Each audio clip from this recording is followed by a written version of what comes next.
Hi friends, நான் உங்கள் சக்தி டிஎன்பிசிலேருந்து. இன்றைக்கி என்ன அப்படின்னு பார்த்தீங்கன்னா, டேட்டோ 6லேருந்து 8 வரைக்கும் ஒரு இம்பார்ட்டண்டான 25 கொஷின்ஸ் தான் பார்க்க போகிறோம். நான் அதே மாதிரி கொஷின் வந்து வாசிக்கிறேன். நீங்கள் இந்த 25 கொஷினுக்கும் ஆன்சர் என்ன அப்படின்னு பாருங்கள். ஓகேவா? ரொம்ப இம்பார்ட்டன்ட் கொஷின்ப்பா. குரூப் 2 போகிறீங்கன்னா கண்டிப்பாக இருந்து ஏதாவது கொஷின்ஸ் வந்து வரும்.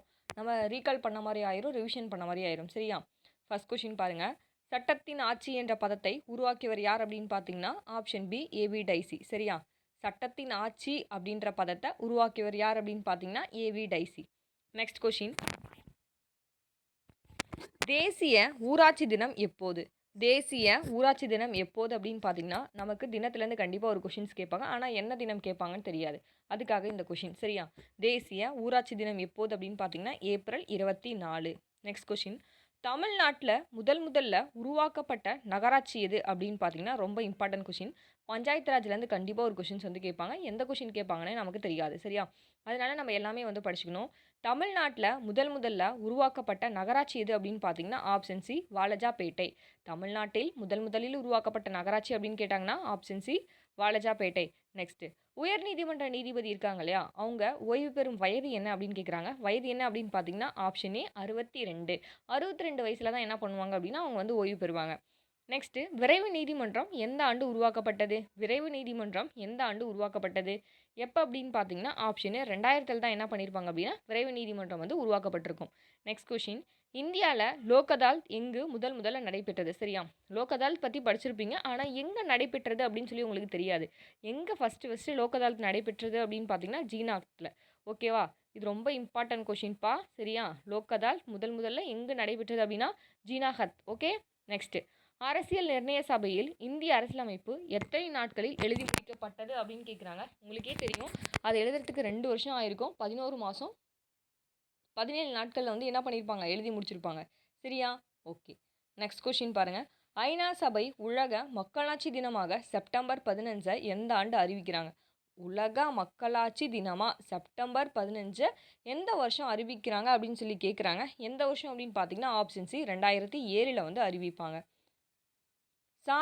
சாலை பாதுகாப்பு வாரம் ஒவ்வொரு வருடமும் கொண்டாடப்படும் மாதம் என்ன அப்படின்னு பார்த்தீங்கன்னா இது கூட கேட்கலாம். சாலை பாதுகாப்பு வாரம் எப்போ கொண்டாடுவாங்க அப்படின்னு பார்த்தீங்கன்னா ஜனவரி மாதம் தான் என்ன பண்ணுவாங்கன்னா ஒவ்வொரு வருஷமும் வந்து கொண்டாடுறாங்க. நெக்ஸ்ட்டு. கீழ்கண்ட எந்த அதிகார வரம்பின் மூலம் இரு மாநிலங்களுக்கிடையான பிரச்சனைகளை உச்சநீதிமன்றம் தீர்க்க வழிவகை செய்கிறது அப்படின்னு கேட்குறாங்க. என்ன வரும் அப்படின்னா ஆன்சர் ஆப்ஷன் இ முதன்மை அதிகார வரம்பு தான் என்ன பண்ணுறாங்கன்னா 2 மாநிலங்களுக்கு ஏதாவது பிரச்சனை வந்துச்சு அப்படின்னா உச்சநீதிமன்றம் வந்து தீர்க்க வழிவகை செய்கிறது அப்படின்னு சொல்லி சொல்கிறாங்க. சரியா? Next question. எழுத்தறிவு விகிதம் இருக்காங்க இல்லையா, அதை வந்து ஏறுவரிசையில் அமைக்க சொல்லுவாங்க. நமக்கு கண்டிப்பாக எழுத்தறிவு விகிதம் எங்கே அதிகமாக இருக்காங்கன்னு தெரிஞ்சால் தான் நம்ம வந்து ஏறுவரிசையில் வந்து அமைக்க முடியும். சரியா? பாருங்கள். ஆப்ஷன் ஏ தான் வரும் இதுக்கு. தருமபுரி ஃபஸ்ட்டு எழுத்தறிவு விகிதத்தில், 2வது அரியலூர், 3வது கிருஷ்ணகிரி, 4வது அப்படின்னு பார்த்தீங்கன்னா விழுப்புரம். ஓகேவா? Next question. அரசியல் நிர்ணய சபையில் ரொம்ப இம்பார்ட்டன்ட் பெண் உறுப்பினர்கள் எத்தனை பேர் அப்படின்னு சொல்லி கண்டிப்பாக கேட்பாங்க. ஓகேவா? பெண் உறுப்பினர்கள் எத்தனை பேருப்பா? 15 பேர். அரசியல் நிர்ணய சபையில் உள்ள பெண் உறுப்பினர்கள் அப்படின்னு பார்த்தீங்கன்னா 15 பேர். எவரெஸ்ட் சிகரத்தை அழவிட்ட பெண்ணான சன்கோ கஃபே எந்த நாட்டை சார்ந்தவர்? ஓகேவா? எவரெஸ்ட் சிகரத்தை அளவிட்டவங்க யாருன்னு உங்களுக்கு தெரியும், சன்கே கஃபேஃப். ஆனால் அவங்க என்ன கொஷின், அவங்க எந்த நாட்டை சேர்ந்தவங்க? எப்படி வேணாலும் கொஷின்ஸ் வந்து கேட்கலாம். அவங்க என்ன நாட்டை சேர்ந்தவங்க அப்படின்னு பார்த்தீங்கன்னா ஜப்பான் நாட்டை சேர்ந்தவங்க. சரியா? ஏபிஜே அப்துல் கலாம் அவர்களோட எழுதிய புத்தகங்கள் என்னென்ன அப்படின்னு பார்த்தீங்கன்னா இந்தியா 2020, அக்னி சிறகுகள், எழுச்சி தீபங்கள். ஏன்னா இது எல்லாமே யார் எழுதியிருப்பா அப்படின்னு பார்த்தீங்கன்னா ஏபிஜே அப்துல் கலாம் வந்து எழுதியிருப்பாங்க. ஓகேவா? நெக்ஸ்ட்டு. இந்திய கடலோர காவல்படை நிறுவப்பட்டது. சரியா? தினம் வந்து போன வீடியோவில் போட்டிருப்பேன். கடலோர காவல்படை தினம் எப்போ அப்படின்னு சொல்லி கீழே கமெண்ட் பாக்ஸில் கமெண்ட் பண்ணுங்கள். இங்கே என்ன கொஷின் என்ன அப்படின்னா இந்திய கடலோர காவல்படை எப்போ நிறுவப்பட்டிருக்கும் அப்படின்னு சொல்லி பார்த்தீங்கன்னா 1978 தான் இந்திய கடலோர காவல்படை நிறுவப்பட்டிருக்கும். நெக்ஸ்ட்டு. ஒருவர் முதலமைச்சராக பதவியேற்கும் போது, சரியா, ஒருவர் முதலமைச்சராக பதவியேற்கும் போது சட்டமன்ற உறுப்பினராக இல்லாவிட்டால் அவர் எவ்வளவு காலத்துக்குள் சட்டமன்ற உறுப்பினராக தேர்ந்தெடுக்கப்பட வேண்டும் அப்படின்னு பார்த்தீங்கன்னா 6 மாதத்துக்குள்ளே வந்து என்ன ஆகணும், அவங்க வந்து முதலமைச்சராக பதவியேற்றதுக்கு அப்புறம் சட்டமன்ற உறுப்பினராக தேர்ந்தெடுக்கப்படணும். ஓகேவா? நெக்ஸ்ட்டு. 1896ஆம் ஆண்டு தேசிய காங்கிரஸ் மாநாட்டின் போது வந்தே மாதரம் பாடலை பாடியவர் யாருப்பா? வந்தே மாதரம்னாலே உங்களுக்கு ஞாபகம் வர்றது என்ன அப்படின்னு பார்த்தீங்கன்னா ஆப்ஷன் சி ரவீந்திரநாத் தாகூர் தான் என்ன பண்ணியிருப்பாரு, வந்தே மாதரம் பாடலை வந்து பாடியிருப்பார். சரியா? Next question. சட்ட மேலவை எப்பப்பா நீக்கியிருப்பாங்க அப்படின்னு பார்த்தீங்கன்னா 1986 எம்ஜிஆர் ஆட்சி காலத்தில் சட்ட மேலவை வந்து நீக்கியிருப்பாங்க. சரியா?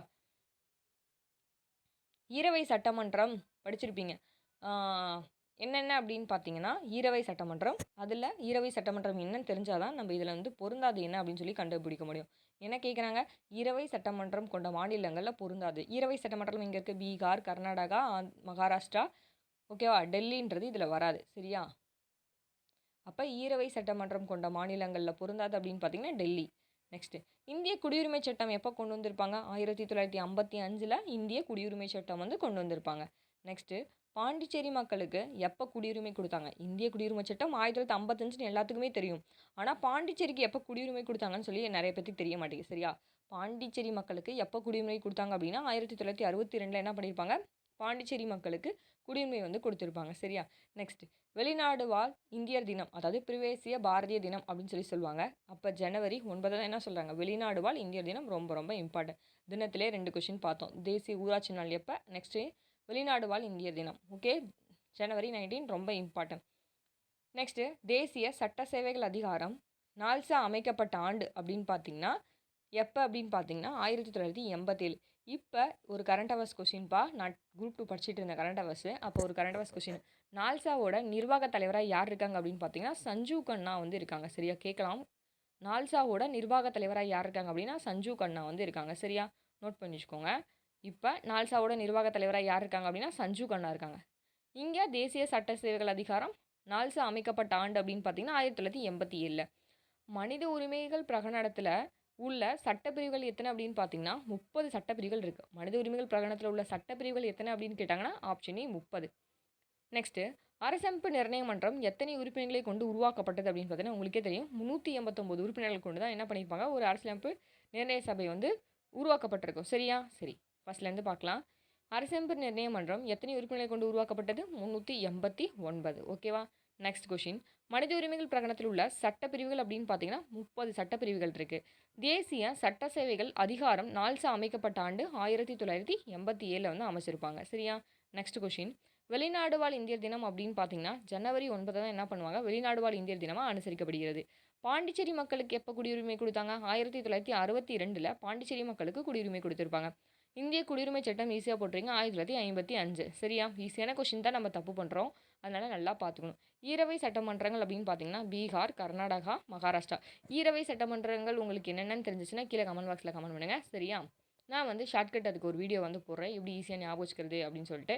இதில் பொருந்தாது அப்படின்னு பார்த்தீங்கன்னா டெல்லி வந்து வராது. ஓகே, நெக்ஸ்ட்டு சட்ட மேலவை எப்பப்போ நீக்கப்பட்டிருக்கும்? 1986ல் எம்ஜிஆர் ஆட்சி காலத்தில் சட்ட மேலவை வந்து நீக்கப்பட்டிருக்கும். Okay, next question Vande Mataram பாடலை பாடியவர் யார் அப்படின்னா 1896 இந்திய தேசிய காங்கிரஸ் மாநாட்டின் போது வந்தே மாதரம் பாடியவர் யார் அப்படின்னு பார்த்தீங்கன்னா ரவீந்திரநாத் தாகூர் தான் வந்தே மாதரம் பாடலை வந்து பாடியிருப்பார்.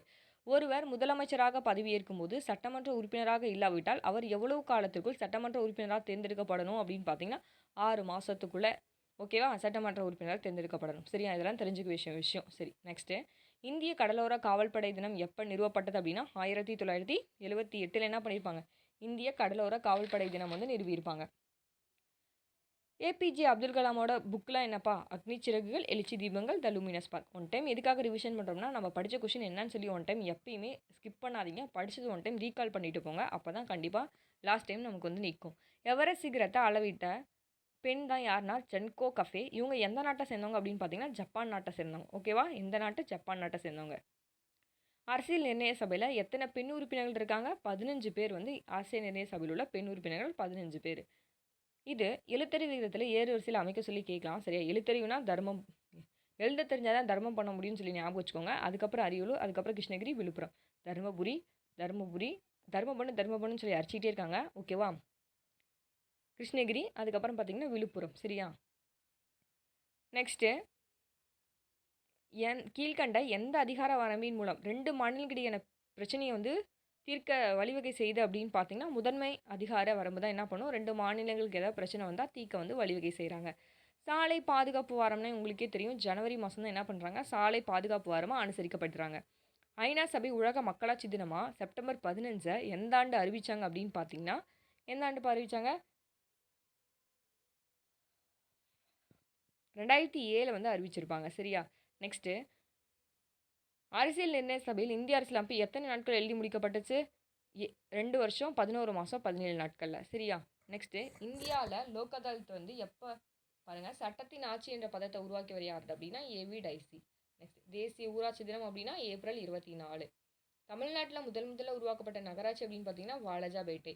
உயர்நீதிமன்ற ஓய்வு பெறும் வயது அப்படின்னு பார்த்தீங்கன்னா 62. விரைவு நீதிமன்றம் எந்த ஆண்டு உருவாக்கப்பட்டது அப்படின்னு கேட்டாங்கன்னா எப்போ உருவாக்கப்பட்டிருக்கும் அப்படின்னா 2000 வந்து விரைவு நீதிமன்றங்கள் உருவாக்கப்பட்டிருக்கும். இந்தியாவில் லோக் அதாலத் எங்கே முதல்ல நடைபெற்றது, ரொம்ப ரொம்ப ரொம்ப இம்பார்ட்டன்ட் கொஷின்ஸ். ஜீனாகத்தில் வந்து நடைபெற்றிருக்கும். சரியா? ஓகேப்பா, இன்றைக்கி ஒரு 25 கொஷின் பார்த்தோம், டெஸ்ட்டும் பார்த்தோம். ரொம்பவே இந்த வீடியோ உங்களுக்கு ரொம்பவே யூஸ்ஃபுல்லாக இருக்கும். லாஸ்ட் டைம் ரிவிஷனுக்கு அட்லீஸ்ட் என்னன்னு தெரியலனாவது என்னன்னாவது தெரிஞ்சுட்டு போகணும். லாஸ்ட் டைமில் டெய்லி ஒரு 10 நிமிஷம் ஸ்பெண்ட் பண்ணுறதுனால நமக்கு ஒன்றும் ஆகாது. டெய்லி ரீகால் பண்ண மாதிரி இருக்கும். ஓகேவா? டெய்லியும் டெஸ்ட் போட்டு பாருங்கள். டெய்லி வீடியோஸ் வந்து வரும். ஸ்கிப் பண்ணாமல் பாருங்கள். தேங்க்ஸ் ஃபார் வாட்சிங்.